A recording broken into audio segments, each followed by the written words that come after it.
Welcome to Integrative Medicine with Dr. Leland Stillman, the podcast where we explore the best of East and West, old and new, conventional and unconventional, in search of answers to medicine's toughest cases and most difficult problems.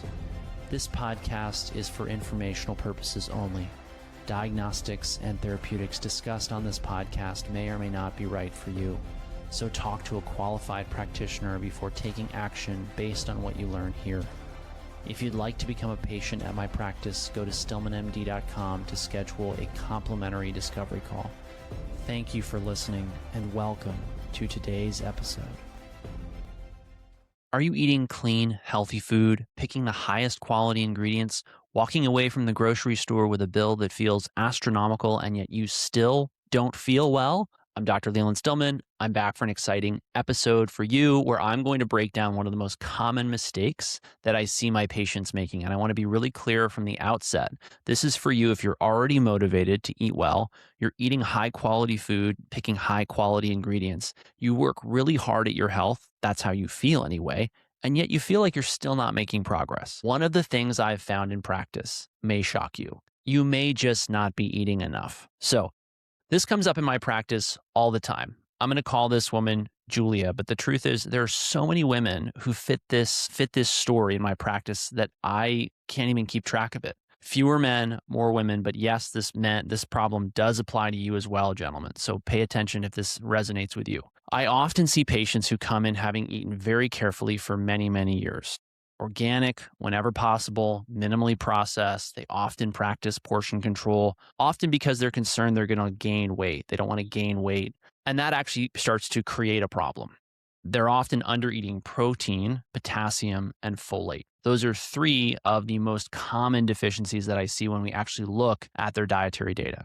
What we see on their labs often confirms this. They'll have low levels of zinc, that's lack of animal protein. We'll see low levels of folate. That will manifest as an elevated homocysteine. It can also manifest on a hair test in a variety of different ways, particularly in slow oxidation. We may or may not see low potassium on labs. That's actually very hard to detect until it's very advanced. What we'll almost always see is a potassium that's under 3 grams. And that for me right there is a red flag. I've been blown away, frankly, by how people struggle to get better when their potassium intake every day is under 3 grams. I mean, it's really that serious. So what is happening when the body is living in this state? Inadequate folate, inadequate protein, inadequate potassium. And I'm just picking those 3 because honestly, there's so many patterns here that I could have pulled out of this case and those like it, that it could be like a 1 hour or maybe like a multi-day seminar on how to eat and how to get a nutrient-dense diet. But these are 3 of the most common. So these 3 nutrients do a couple of key things in the body that most people don't realize or even think about. So protein is the building block for hormones like tyrosine and neurotransmitters like dopamine, norepinephrine, and epinephrine. Those are key components of energy generation within the body. So if you don't have enough tyrosine from a low protein intake, you should expect to feel tired, sluggish, need an afternoon nap, not have the motivation that you used to have, not have the drive, not have the focus, not have the mental clarity. I see it every day. When we hit reasonable protein targets on a daily basis, we unlock a lot of really profound improvement and transformation. Potassium, I call the redheaded stepchild of the supplement industry. And I love talking about potassium because, frankly, I feel like nobody else does. And I think that's a shame. I want to explain why I call it the redheaded stepchild of the supplement industry. You have to get grams of potassium a day for optimal physiologic function. My goal for my patients is 5 to 8 grams. That might not mean anything to you. So let me break it down in terms of food.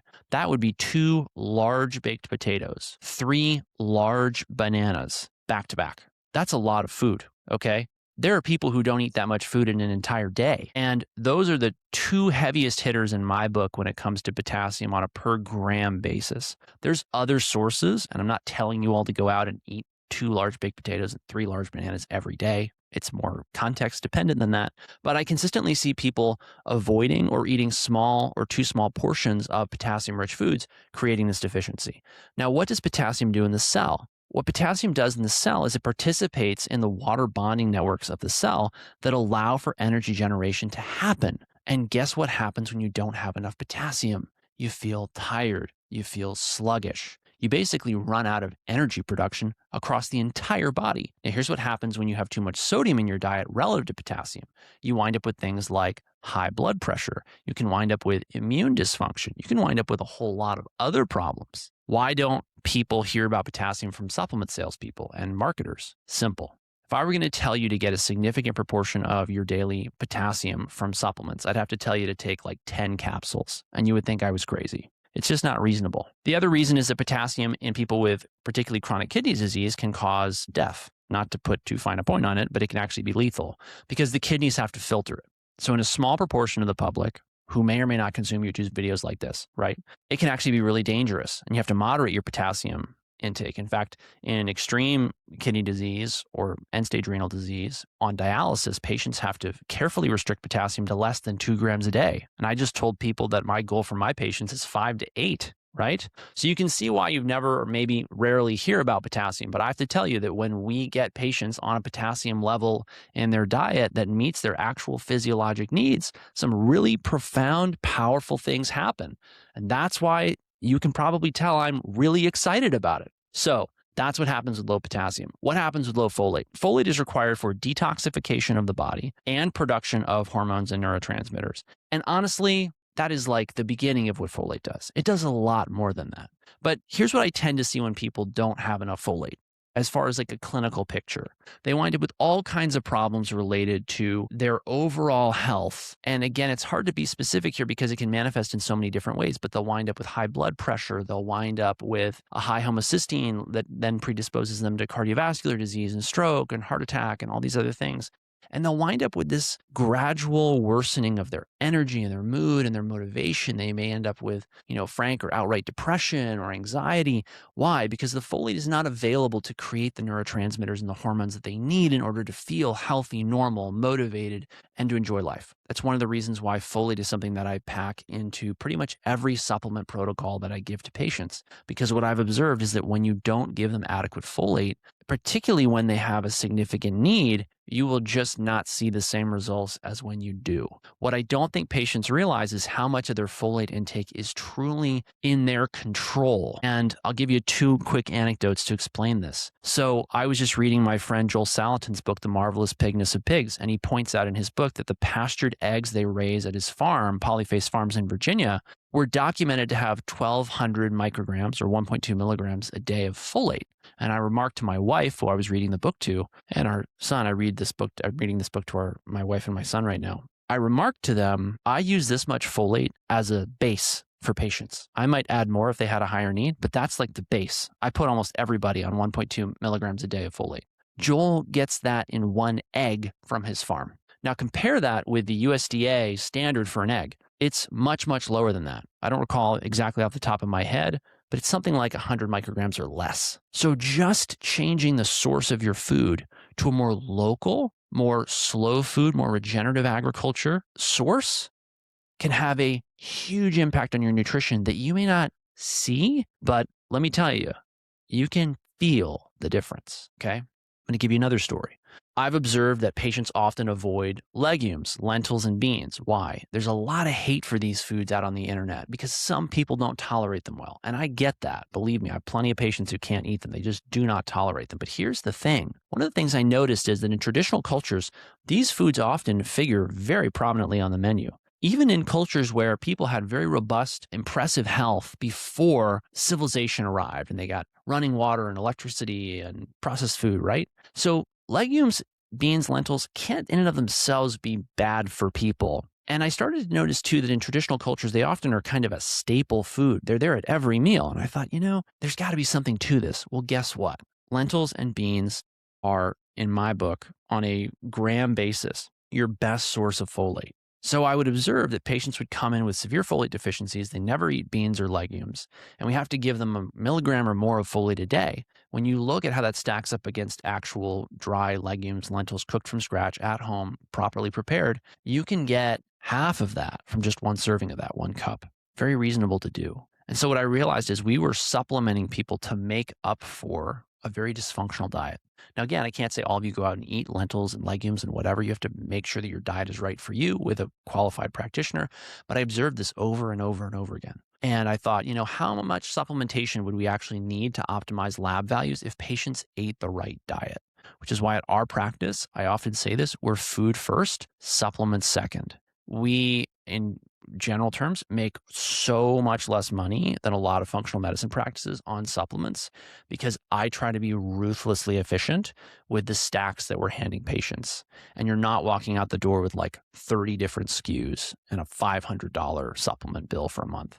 That blows my mind because we just don't need to do that in order to get people results when you actually know what works and you actually tailor your supplementation protocols to the patient's unique physiology and circumstances, right?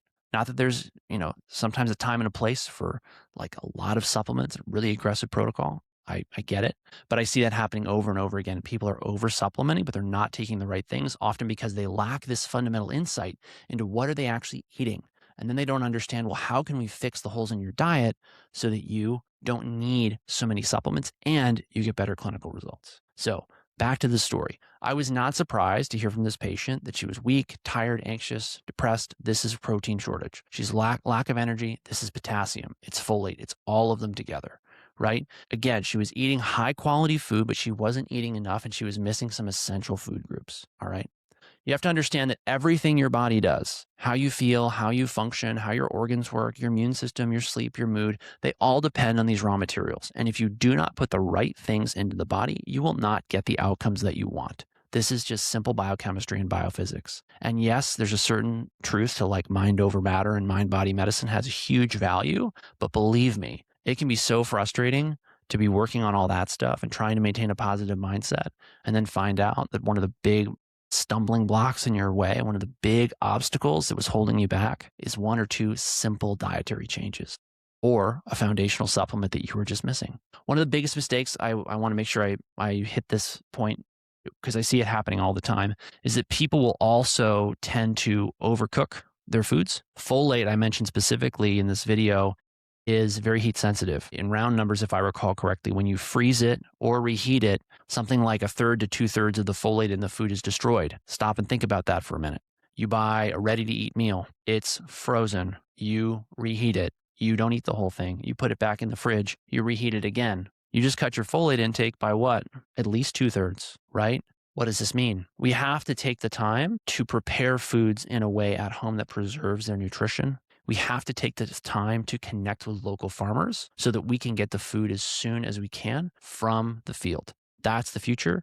That is what our health, the health of ourselves, our families, our communities, our society in general, that's what that depends on. Simple choices, but we have to be serious about them. Okay, so I hope this video has helped you. I'm going to stop ranting now. If you're feeling tired, exhausted, these are some of the things that I share with patients on a weekly basis that I see moving the needle for them. If you want to learn more, I encourage you to look into the 14-day reset. This is the starting point for every single patient in the practice. Why is it the starting point? Because I had to pick, of all the different things I could teach patients and share with patients, a very short list of things that I knew based on hundreds and hundreds of cases and over 12 years of practice, we're going to move the needle consistently without making people sick or unwell, right? Because as you know, there's a lot of side effects to a lot of things that doctors recommend. These are gentle, foundational things that I trust to help my patients achieve their goals. It's a 14-day reset. It's only 2 weeks. Check it out. I strongly encourage you to look it up. Thanks for watching, everyone. Take care and have a great day.